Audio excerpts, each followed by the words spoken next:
শুনলাম নাকি কালকে আইপিএল এর মিটিং ছিল, দেখলাম একটু আধটু। তো এটাও নাকি ঝড়প শুনলাম নাকি কেকেআর এর শাহরুখ খান আর প্রীতি জিন্টা খুব ভ্যাস হচ্ছিল।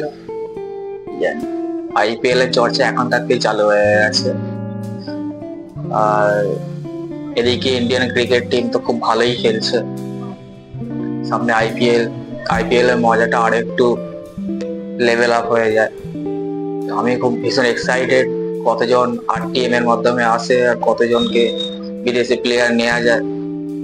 যত সম্ভব রিঙ্কু সিং কে ছেড়ে দেবে হয়তো, দিয়ে আরটিএম এর মাধ্যমে নেওয়ার প্রোগ্রাম করছে ফ্র্যাঞ্চাইজি গুলো।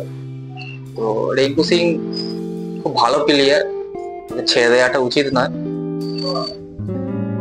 দেখা যাক কি করে। আমি আছি আপনাদের সাথে, যখনই খবর পাবো তখনই জানাবো। আপনারা থাকবেন আমার সাথে। প্লিজ চ্যানেলটা সাবস্ক্রাইব করে দিন। আমি আকাশ, আর আপনারা দেখছেন রং রুম।